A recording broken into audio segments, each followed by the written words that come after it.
Okay. Well, it's been a while. How long we been out? Like 3 weeks? I think it's like three. Yeah, but it's been about a month. Yeah. Shit. All right. Well, hello guys. Welcome back to Let's Be Real. It's your boy, the Real Kid, And your boy Ragnarok. and today we are going to be talking about basically music and AKA rap and hip hop's effect on our current culture, and how it affects us mentally, and our goals and dreams and everything like that. Um, First things first, actually, Jared, I do want to say this. It relates to the question, which is kind of crazy. So, Meek Mill, I'm sure you've heard of it by now, released Uh, a lyric about Kobe Bryant, and basically he was saying he would go out with his chopper, basically like Kobe, right? And a lot of Meek fans are saying, it's a good bar. If it was anybody else but Meek, it would have been fine. Da da da. But then you have other people who look at it and it's just like that's disrespectful. Like that's just like to talk about Kobe, talk about going down in the chopper like him, like bruh. Like what are your thoughts on that? Like, do you think it's disrespectful, or do you think it was just another rapper saying shit? it it I think it would depend on the whole situation. Like you don't want to say I want to die like so and so because one, like they're dead. So like they can't really speak on it. And also you're most likely, which he did, of course, most likely going to offend the family members because like, bro, don't talk about my family members like that. They're dead. They got killed in that. Like it wasn't like if Kobe put up like say Kobe did some miraculous shit, put up 150 points and died of a heart attack. Now if you had a lyric like, "Oh yeah, I'm gonna go hard like Kobe, die with a heart," something like that, like cool. All right, you say you're gonna push as hard as he did and work real hard. It's like cool, but nah, it was a tragic accident. It was terrible. It's not a way you want to go down. It was sad as hell. So in that regard, it was not a respectful lyric, I would say, to put in your song because of how he died. Okay. Like it, it depends on it. Honestly, it's like how the death happened. Like if it was doing something like amazing or heroic, all right, that's cool. But not you don't make a lyric about like a tragic, sad death. It's not gonna look good. So when I talk about it with people, like they talk about like how like Meek was a big fan of Kobe and things like that. And to me it's like, bruh, that doesn't matter, right? Because in my honest opinion, it's just well, first things first is the timing. Kobe died 12 months ago, right? Like that is too early. That is too early to be mentioning his death in regards to songs, unless it says like you miss him, right? Yeah, Shout out to John. He wishes us all the best. Good evening, John. Good evening, John. How are you today? Um, but yeah, so when it comes to that, it was just the fact that the timing's off. That's number one. Number two, the bar is trash. It was fucking dookie. All right, it was dumb deaf dookie.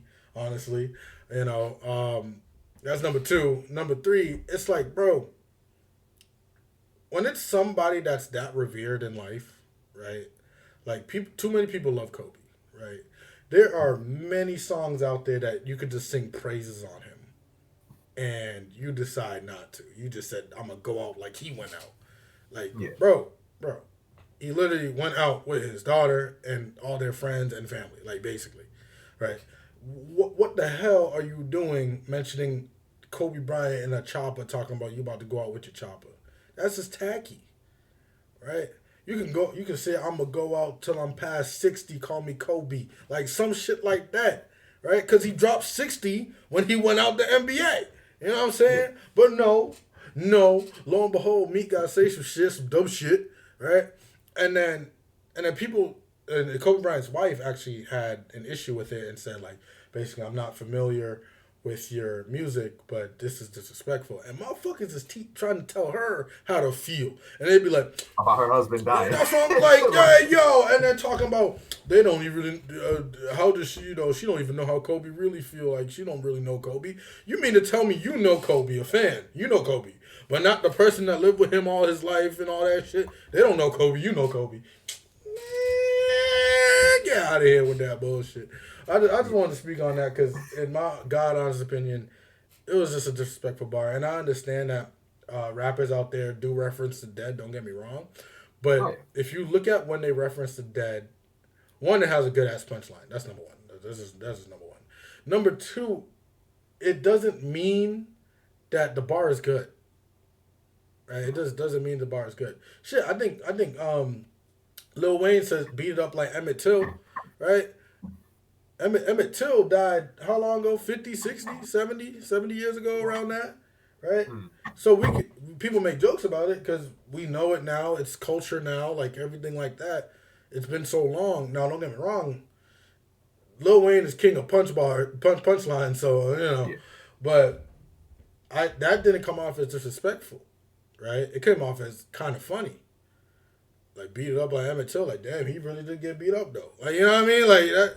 That's how you look at it. But then That was it would have been a hit or miss line though, real yeah, talk. it would have. It would have. It would Either have. if people like, all right, or you'd be like, yo, that's fucked up, That's bro. yeah. Like it was no. There was no. And that's all right. No, it was either it was gonna be something that people are all gonna remember and it's gonna be fire, or people are all gonna remember and it's trash. That's just how it's gonna go, right? Michael Jackson different because people were cracking jokes while he was alive. All right, Yeah. people were cracking jokes about that man while he was alive, and besides the pigmentation, the other jokes were kind of were lies though. So like the child cases and things like that. Turns out all those were lies. But we could talk about those when in regards to the music discussion later. Um, so yeah, I just think it's disrespectful. I don't think people can tell people how to see if it's disrespectful or not. And again, being a fan of something isn't validation that you can't be disrespectful. Shit, Yeah. if you look at your friend group, most of the time your friend group is the most disrespectful to you. The only difference is you forgive them and laugh it off. That's all it is. Your friend could walk up to your face and say you ugly, right? You ain't gonna think about it. You shut up, right? You gonna shut up. But if a random ass person come out and say you ugly, now you about to fight their ass, right? Because they called you ugly, right? Same shit. They did the same shit, but you know what I mean. But that's just how it goes. So today we are going to be talking about music's influence on us.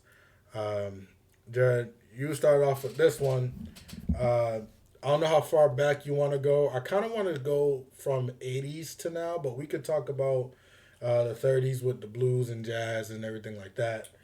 Um, but yeah, we could talk about that. Before we start, actually, Stefan says the intention might not have been disrespectful, but it definitely had no class. Thank you, Stefan.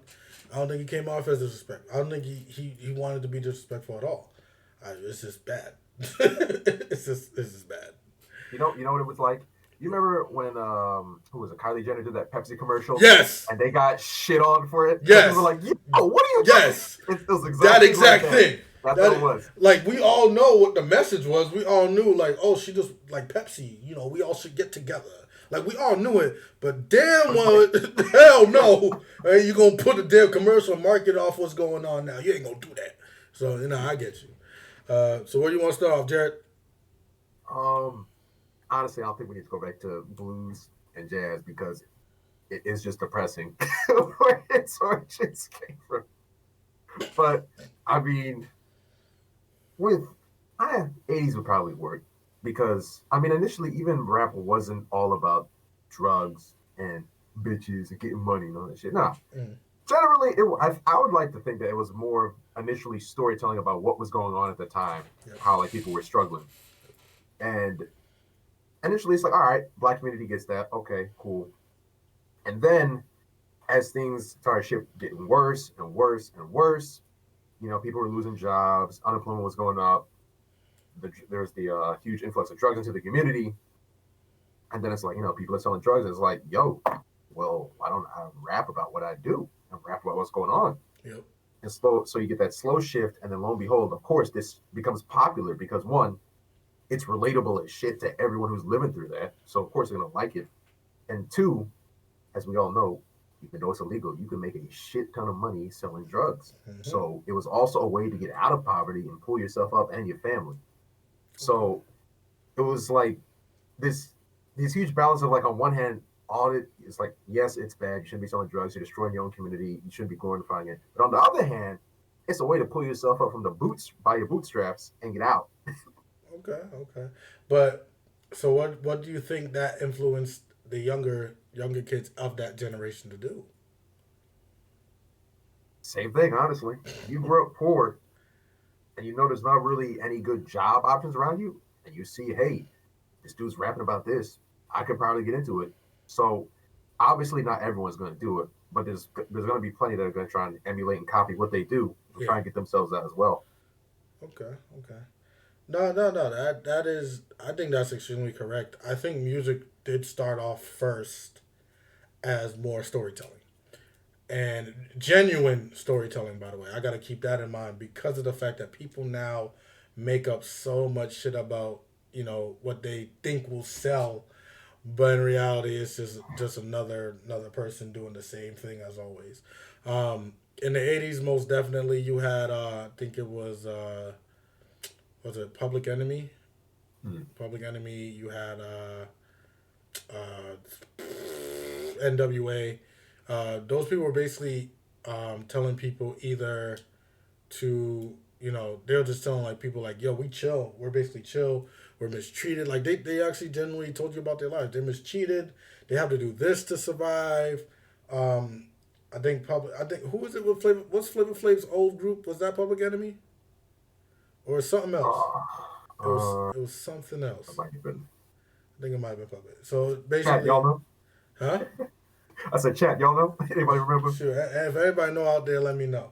um, But basically, Flav's group and whatnot were promoting positivity, actually, about what to do good, like how to get in school, go to school, all that stuff. Um, Next thing it hits the airways, and people think this is inciting violence. This is what. Yeah, he was their hype man. See, I knew it. It was Public Enemy. So people think like the music itself is inciting violence, when in reality it's just people living through what they lived with, right? What's currently going on in the neighborhoods, and then broadcasting it out there to the world, like, hey, this is what's going on. You guys can't hide this because we're saying it, right? Um, the issue though, I think starts to go around early 2000s, 90s, late 90s, early 2000s, when people figured out their lives aren't that exciting. So all the rappers that are like out there, like if you didn't have a good voice, you had to have a good story, right? If you didn't have a good flow, you had to have a good story. Like that's all it was. If you lacked talent, make sure you were a good storyteller though, right? Because of the fact that when kids found out their mom and dad don't sell drugs, their mom and dad's out there grinding and shit, making sure there's food on the table, right? You Went go to to, private school. you know what I'm saying? Go to private school. Eminem, shout out to Eminem, fucking 8 Mile. And, they're just making sure everything's good. Like, you never struggled a day in your life.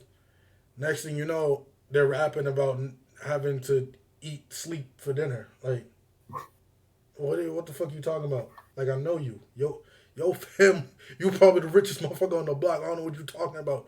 But I think that's when that started more in the '90s, in my opinion. Like the falsifying of stories to sell.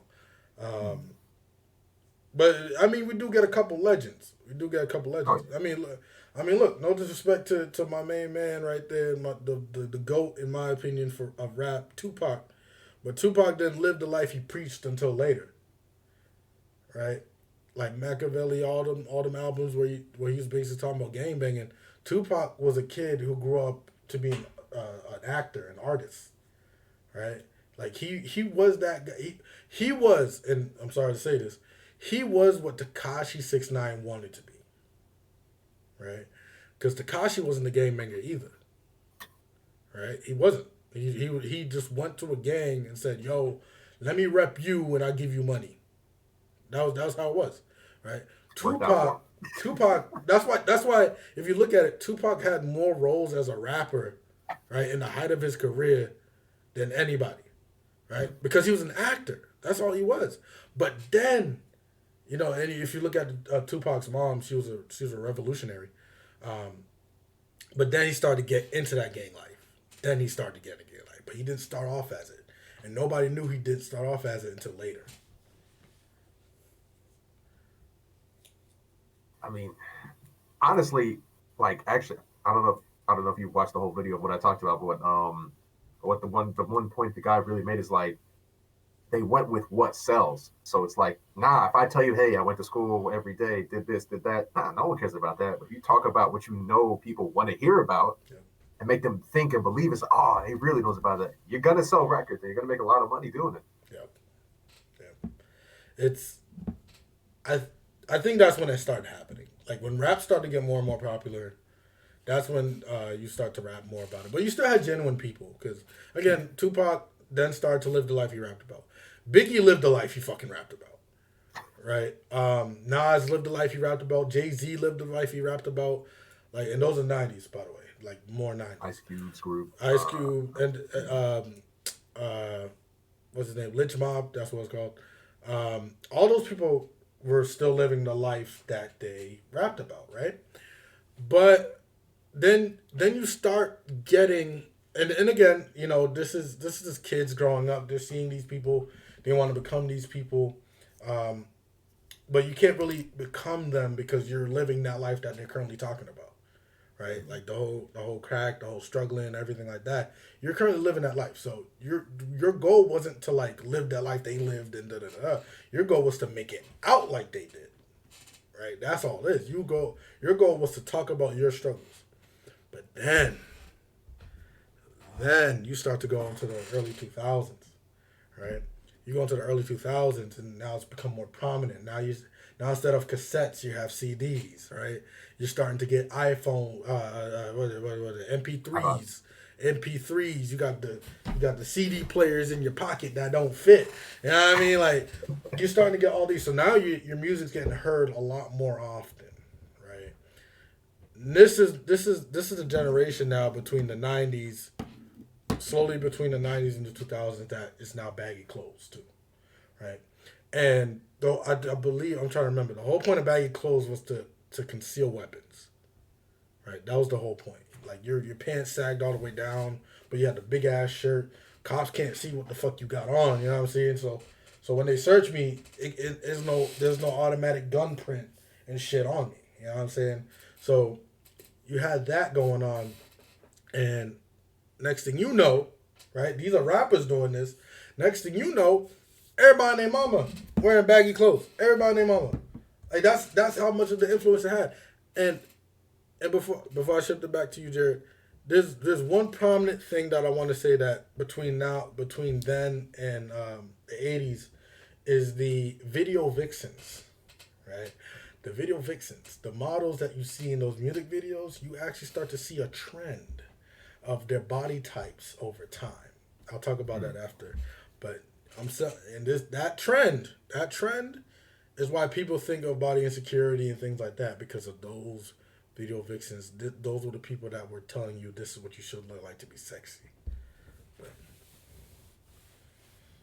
I mean, it's actually really interesting how it did influence a lot of people because, like as you pointed out, it's like since it's like, hey, well, I didn't have that life. Well, one way I can have that life is try and emulate what they talk about. So it's like, hey, they talked about gang violence, shooting people, drugs. Well, if I get involved with that, one, I can relate.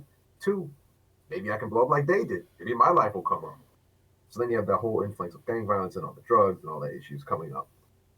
And then, of course, naturally, at the same time as when all that was happening, that was when what was it? The war on drugs was happening, and of course, our community was getting slaughtered by that. And besides all the arrests, of course, naturally, the influx of drugs and all the arrests are also at the same time destroying so many families. So you got all the families falling apart, drugs, jail, and just I'd say probably one of the worst, yeah, obviously one of the worst time periods in like the African American community for us trying to rebuild ourselves and get ourselves back together. But afterwards, when war and drugs finally fell off, slowly started to pull ourselves back up. But honestly, some of the best rappers, like for instance, like as cheesy and corny as people call it, Will Smith is still. I'm not gonna say he's one of the best lyricists, but he was definitely one of the most positive rappers that existed in our time, Yep. especially for African American youth. Wholesome with the wholesome rap. Yep. Siobhan said Will Smith with the wholesome rap. Yeah, no, and we see where that wholesome rap got him. Fresh Prince of Bel Air, right there. And Fresh Prince of Bel Air got him Independence Day, something else, Ali, Bad Boys One, Bad Boy, like that. Him being such a positive and funny influence, especially in the music business, got him to where he was. Right? People think it was his acting. It was not his acting. Right? On the Fresh Prince of Bel Air, he was told to basically be himself. Right? But they wouldn't have known he was this guy if he didn't portray it in, of course, his music, right? But I think Will's kind of wrong one to talk about when it comes to video vixens and stuff like that. So, all right. So when I talk about video vixens and models and things like that, I want you guys to follow it with me, in regards to body types. Okay. So come 80s, what was happening more in the 80s just happened in the 70s, war on drugs, right? So you started to see a lot thinner women, right? But at the same time, these women weren't really dependent on makeup, I would say, right? They had like this natural glow to them. So this is when you see those videos of or pictures of Jada Pinkett, Megan Good. No, Megan Good was like, no, not Megan Good. I'm tripping. What's her name? Uh, Damn. How do I forget her name? She was my crush for years from Friday. Craig's Oh, girlfriend. She was my crush for years. oh boy. But Hold up, hold up. you know what I'm talking Yeah. about. Zero. Um, I'm gonna find her out. I'm gonna find her. Oh, cause that was my crush, bruh. She married a pastor, I believe. Um, but basically, you saw a lot of skinnier women during that time. Paula And Jai Parker? who the fuck? Who? No, different person. What? Sort of. Oh shit. Um, Nia fucking Long. That's what it is. Oh Jesus.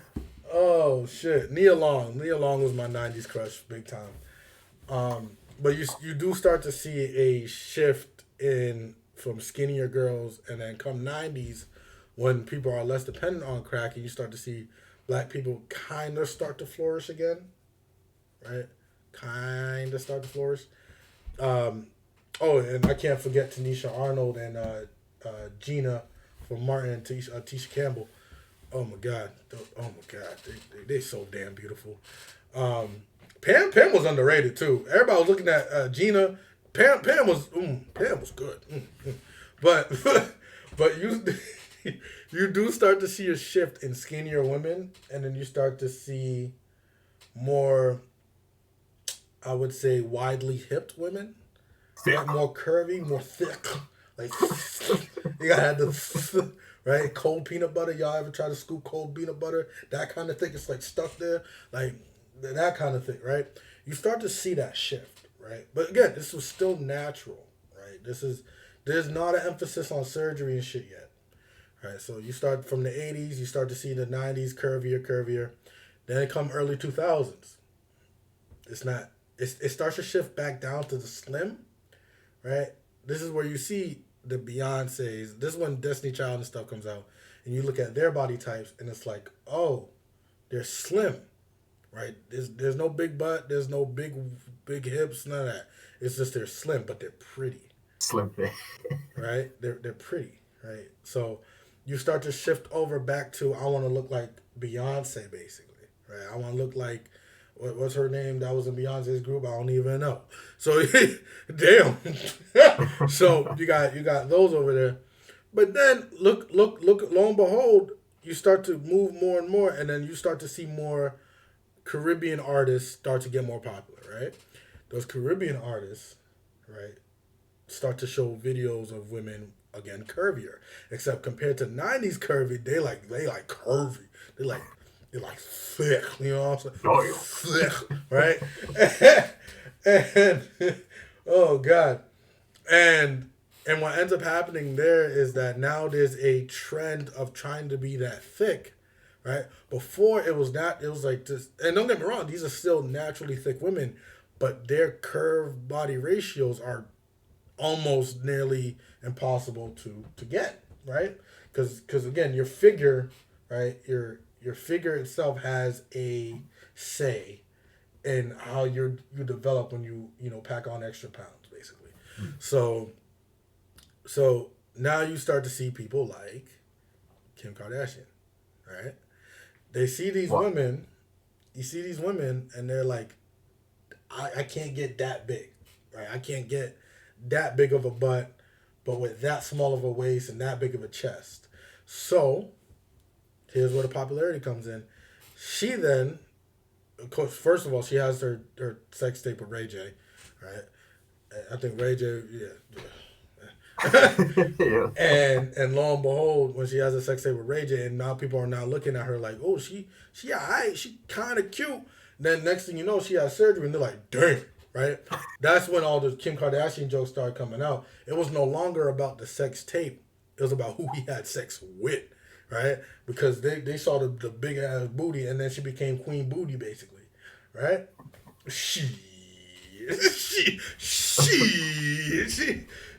was as big as shit. But then you start to see how the music ended up having an influence on that by itself. Like, all because of the women they started having their videos, people started to become more and more of, I need to be this, I need to be this, I need to be this. Mind you, nobody ever said they need to be it. The rappers would just put things like, I like a girl with this. That's it, right? Like, if Trey Songz come out nowhere around that time and said, I like a girl with a big booty. I think he said it in another song, but years later. If he said that, all these girls would be like, damn, I need to pack on some pounds and shit, right? That's his music right there. But again, I'm just speaking one half right now. This is one half of music. The other half is about the generational influence. I'm speaking about the women influence, right? Then comes Rihanna, right? Caribbean, of course. And she's out here. I'm sorry, y'all. Rihanna fluctuates her weight like every year, bro. Like every picture you see of her, she's either the thickest goddess you ever seen on this earth to the slimmest girl you ever see. Like she fluctuates. But the Rihanna I seen, she's still gorgeous. Don't get me wrong. But the Rihanna I seen, again, this is where preference come in. The Rihanna I seen is the one that's at Carnival back home, right? And she got the Carnival masquerade stuff on and everything like that. You know what I'm saying? She got a forehead like stir, yes sir. Yeah. But she's naturally curvy and everything like that. Rihanna steps onto the scene, and they're like, oh damn, okay, maybe my natural body is fine, right?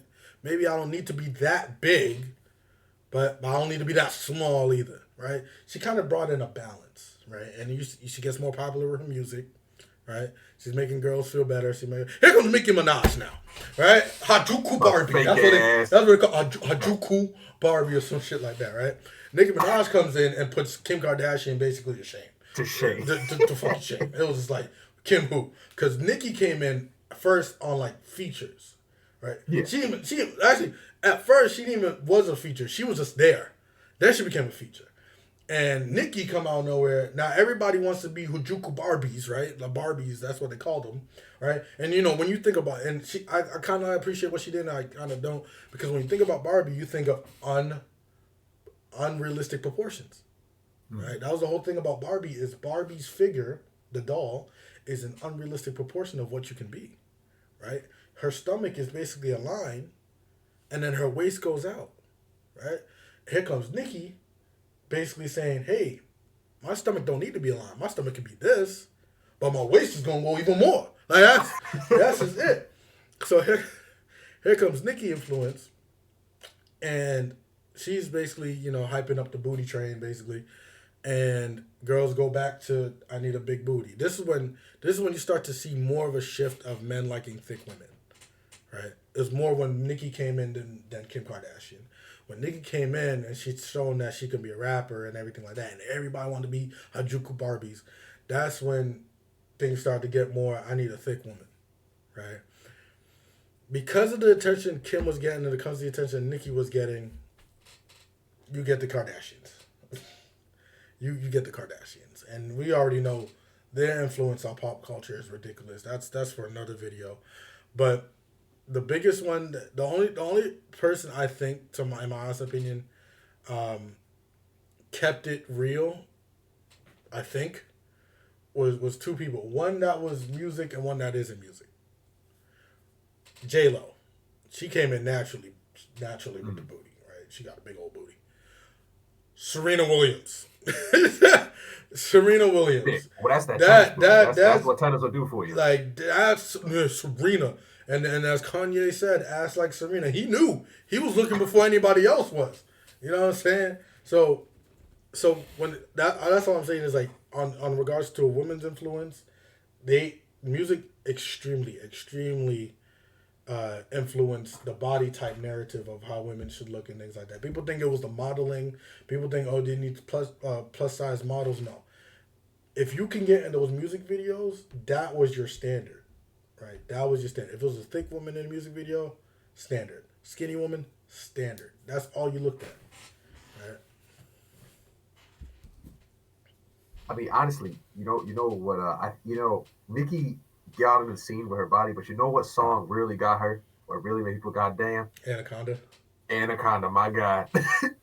Anybody who has watched the Anaconda music video was like, it's like, men were like, damn. Women were like, let me take some notes. And they wrote that shit down.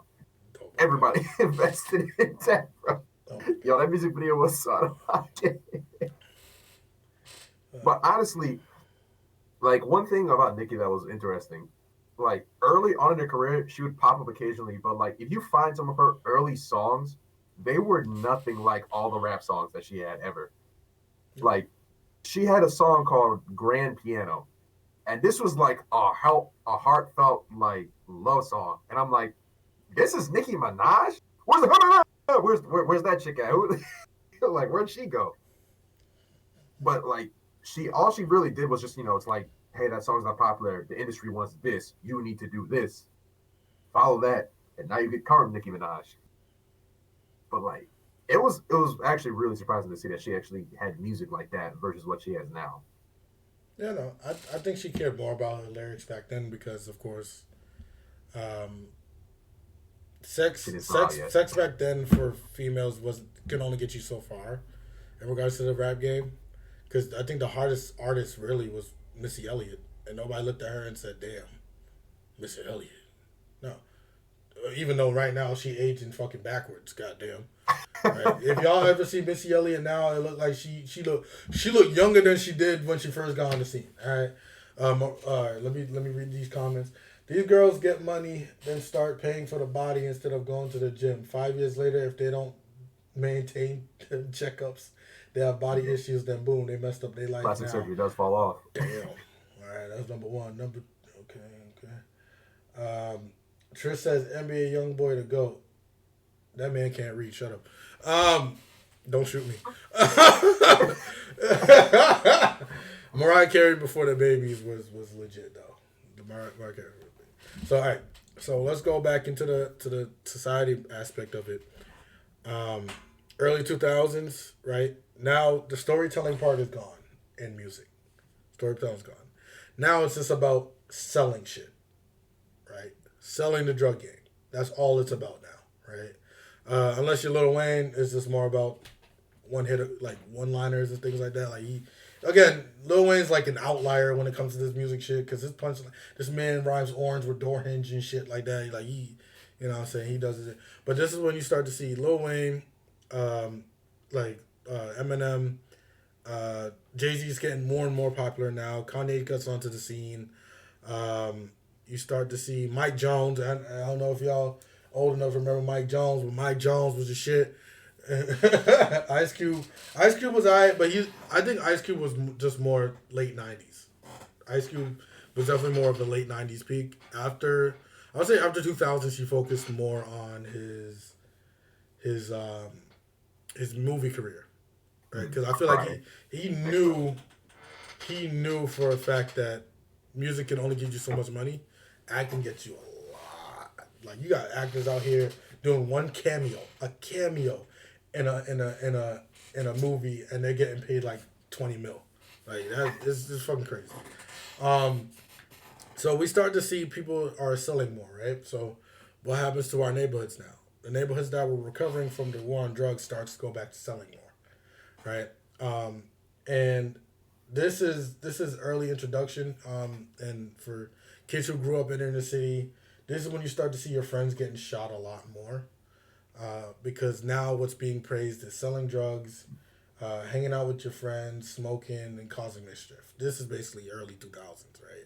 Unless you listen to R&B, this is not what you was listening to. It was literally just go out there, fuck some shit up. That was basically the music, right? So again, we start to grow up. We start to see violence in our neighborhood start to build back up again. But then you start to go again 2010s, and instead of selling drugs, now it's using drugs, right? Now we're basically praising people and giving them money to tell us how not only how to use drugs, but what happened to them when they used the drugs and shit like that.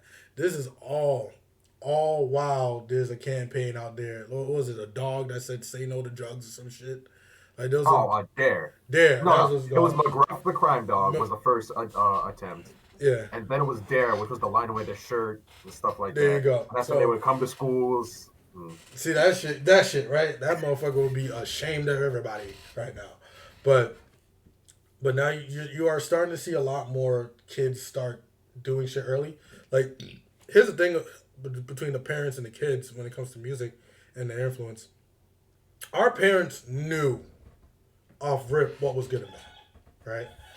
Um, the issue itself starts to come to the fact that parents today, like right now, what they want to do is be their kid's friend, right?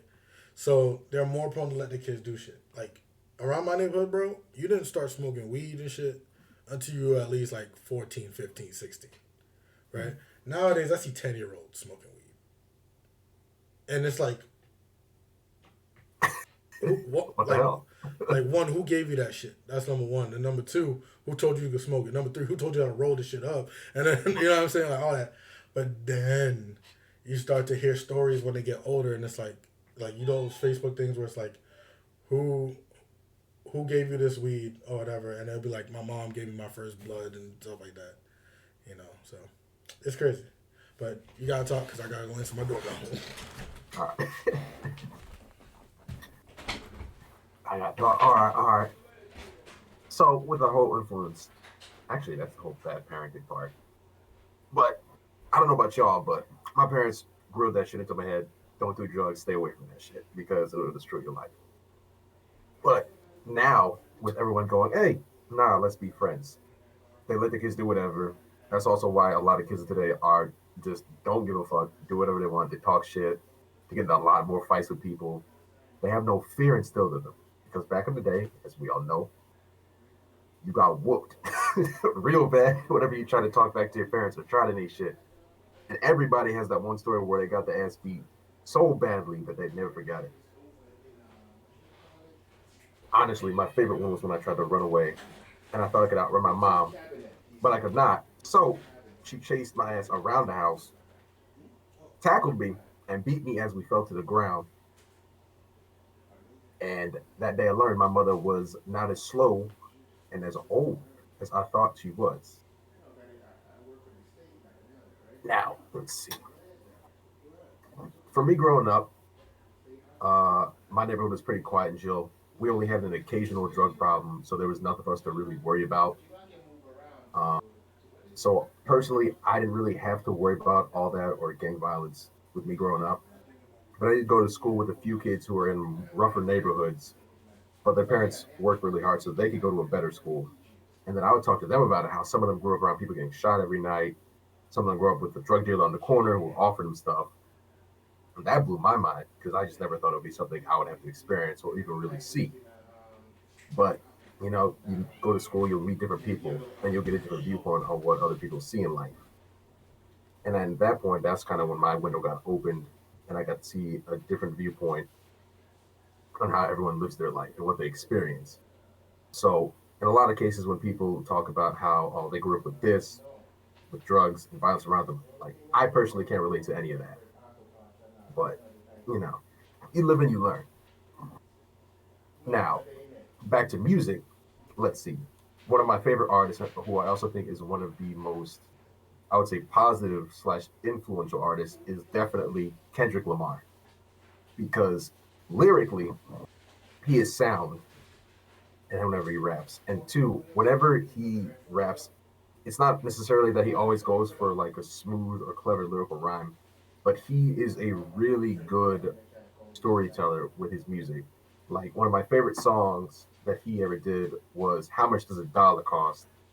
And in that song, he's actually talking about an argument that he gets into with a homeless person, and the homeless person is asking him, "Hey man, I just want $1," and he's like, "No, you're just gonna use it for drugs." And they go back and forth in the song constantly until finally he says to him, "How much does $1 cost? Let me tell you, for I am the one and only, the Lord and Savior, Alpha and Omega. I am God, and that dollar just costs you your place in heaven." Now, at one point, I'm like, "Damn, he's gonna really, he's really gonna lock my man out of heaven for $1." But in reality, what he was focusing on was how selfish he was being. With it's like, you have money, you're very well off, and I'm only asking you for $1, and yet you're being so stubborn as to the point that you will not just simply give me $1 and move on about your day. Another one of Kendrick Lamar's best songs is "Swimming Pools." That song? Yeah, that's that.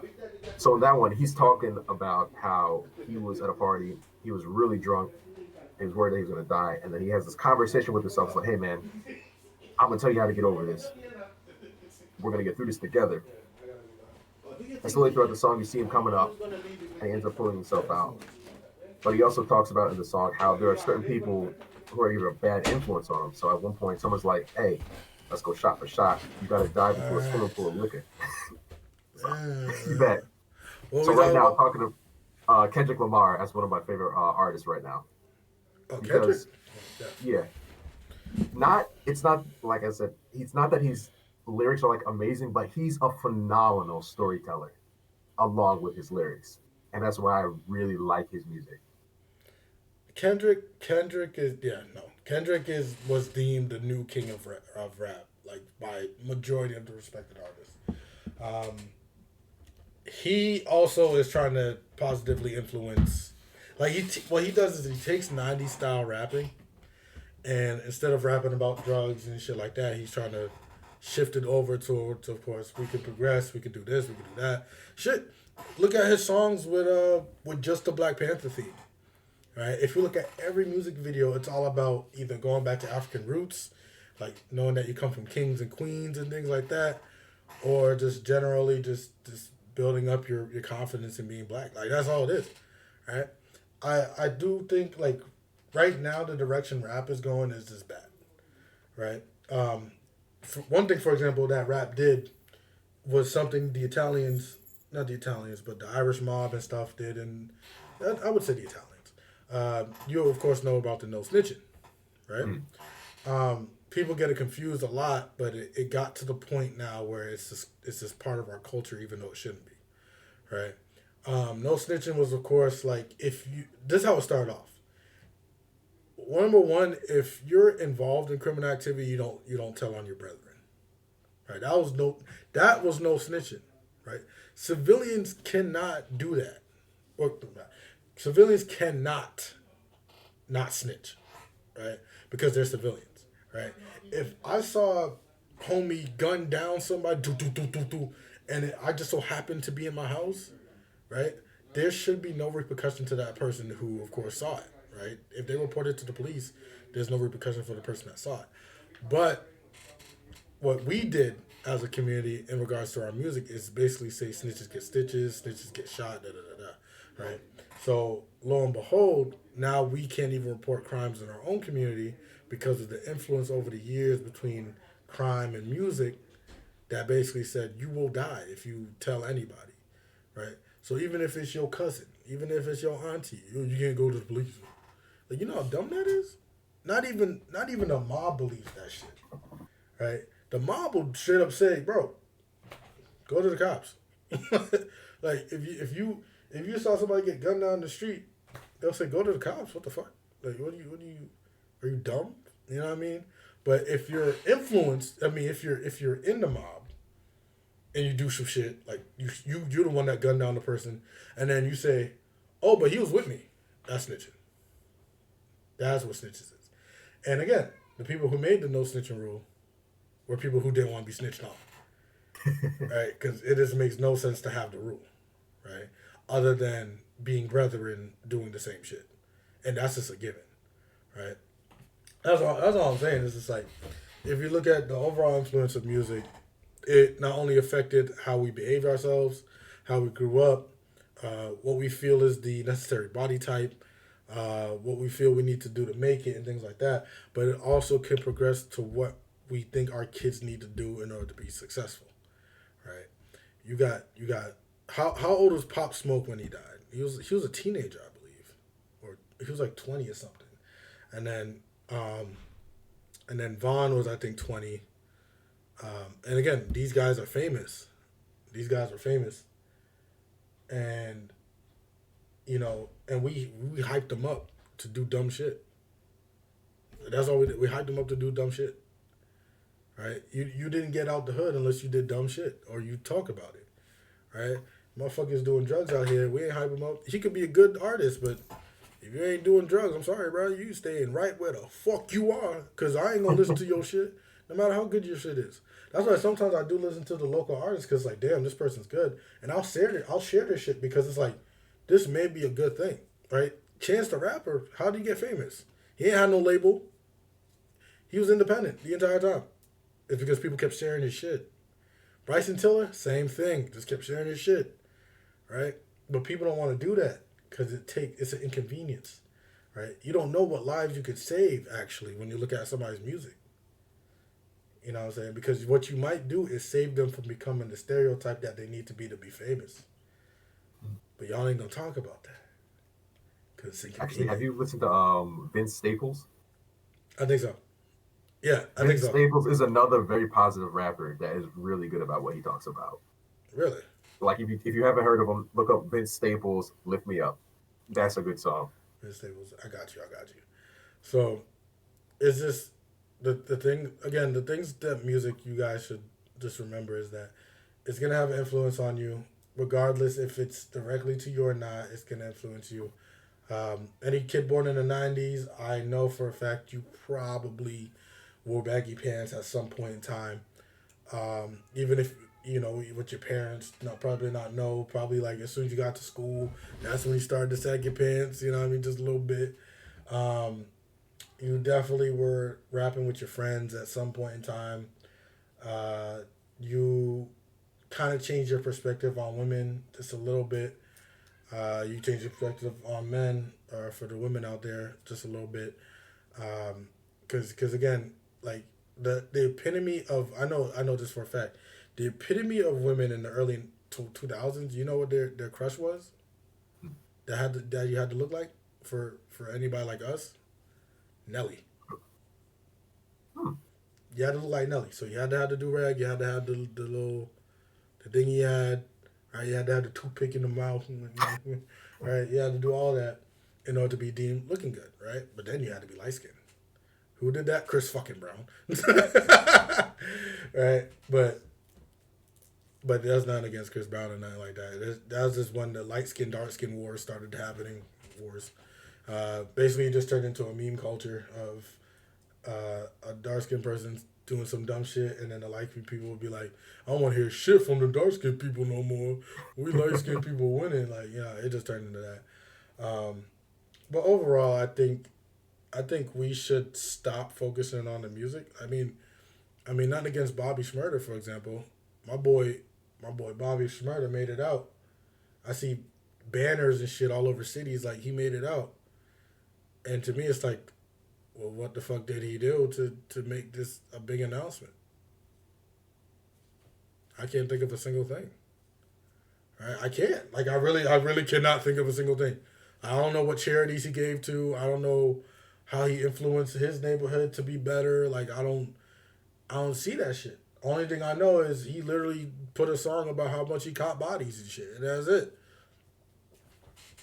Am I wrong for being confused why he's out like that? Like, I'm not into the hype. I just thought it was a meme for years because he took time for another person, which is, I don't care how low you are, bro. I'm not taking time for shit.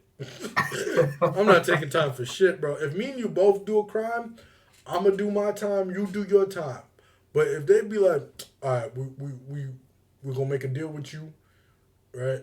If you tell me this or you say this, we could half your time and add more to his time, or half his time and add more to your. No, I ain't talking. I'm gonna do my time. You do your time. All right. I ain't going to jail for another motherfucker in this world, bro. I don't care who you are. I don't. I don't. One, nah, fuck that, bro. One, it's disrespectful to my parents because they raised me. They made sure I couldn't be in jail. That's number one. Number two, it's disrespectful to me because I had to put my life on hold, right, for your ass, right. Number three, it's disrespectful to anybody that knows me because now they can't trust me anymore. Number four, it's disrespectful to anybody in the future that I meet up because I'm gonna have this on my record forever. You think I'm gonna go to jail for another motherfucker in this world, bro? Hell no. I don't give a shit. I don't give a shit, bro. If you got ganja and shit in your car, right? And you said, yo, say it's yours. Nope. Shouldn't never have the shit in your car. You know what I'm saying? Yeah, I ain't gonna say shit is mine. Oh, I got 3 strikes. Well, this is strike number. You strike out, motherfucker. Because I ain't gonna go strike 1 while you strike 3. I don't give a shit. I don't give a shit. That's your fault. I ain't gonna risk my life for your faults. That makes no damn sense. Now, when it's family, that may be different. Maybe. I'll go to jail for a year for my mom. 2 years? Nah, I'm sorry. I'm sorry. Mom, you gotta go to jail. I don't know what the fuck you did, but you going to jail because you ain't gonna send me to jail for no 2 years. You know how long 2 years is? Man, this is to put in perspective. 2019 was 2 years ago. That's crazy. Fuck that. So, you know what I'm saying? Like, but that's just it. I think just music overall, we should just stop focusing on it. We should stop hyping up what sells, right? Go more for lyricism. This is why Kendrick and J. Cole are famous, because of their lyricism. Not because of what sells, because of their lyricism. Which is why they are very popular, and the slander towards them doesn't really exist. All right. Any last words, Mr. Gerard? Oh, we didn't talk about funny rappers. Oh, definitely go for So that. I got 2. So one, even though he wasn't trying to be ludicrous, I think it's hilarious. Like, stand up, get back, yo. And the music videos are even funnier. So that's what makes his music just enjoyable to listen to. Yeah. His music, like, his lyrics, they're all right. His beats, they're pretty good. But you can vibe to his music with whatever you're doing. No doubt. And number 2, that everybody knows, Lil Dicky's hilarious. Lil Dicky something else, yeah. Lil Dicky is one of the funniest rappers I ever heard. And the storytelling is even better because it's just every song is ridiculous, but it's still funny as hell. So you can just sit there and enjoy the music. Yeah, Lil Dicky's definitely one of those, like, that's just funny as hell. Freaking, I think they call funny rap kind of like Ludacris is crunk music, right? So it's not music that you're necessarily just gonna be listening to. It's like, oh, this is Ludacris. It's more music that you just get hyped for. So you call that, it's basically crunk music. And then Lil Dicky is just funny, right? No matter how much you can hate Lil Dicky, he's just funny as shit. And his word and his story still goes together, right? It's not like he's saying random shit and it just rhymes. Like, no, he's literally telling a story, or he's really describing something, and it just happens to be funny as hell. Which is why I think they gave him a show rather than give him a record deal, because he's just funny. You know what I'm saying? So definitely a go-to for that. But yeah, that's the podcast for today. I will be streaming in about 10 minutes, just to let this settle. And any. Oh yeah, by the way, Lil Dicky did get sniped by Snoop Dogg. That shit was funny. Snoop did pop out in this video. Yeah, That was hilarious. Was so if you guys want to tune into the stream, you can. Any suggestions for what topics you guys want us to discuss? We have a list right now, and then you can just send it over to us, either Facebook, Instagram, or the message suggestion box below, and then we can discuss anything you want. Shit, it could be anything, honestly. If it's something complicated though, like very very complicated, like it takes a lot of information, you got to give us some time because we gotta look up information on it because hell no, I ain't gonna be like, oh, let me talk about, I don't know, why cockroaches survive nuclear bombs or some shit. I don't know. I ain't gonna tell you I know either. You know, stop caring. Like that's just it. By the way, there's some random ass species called like a bear or something like that. Oh, water bear? Fuck that shit. Like, yo. It's probably a water bear. It's water bear. It's definitely water bear. Yo, fun fact. Look that shit up. They are immune to radiation because apparently they can shield their DNA. Who knew? That's why they never die from radiation. See, that's why this shit don't work. That's why.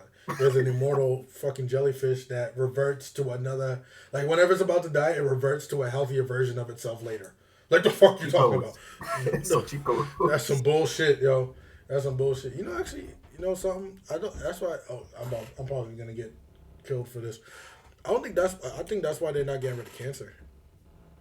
Instead of trying to like fix cancer, I think that's why they're trying to harvest cancer, because cancer is basically our DNA without the dying of it, right? You know how like cells die and then they over time your DNA gets, you know, of course, like rewritten and shit like that.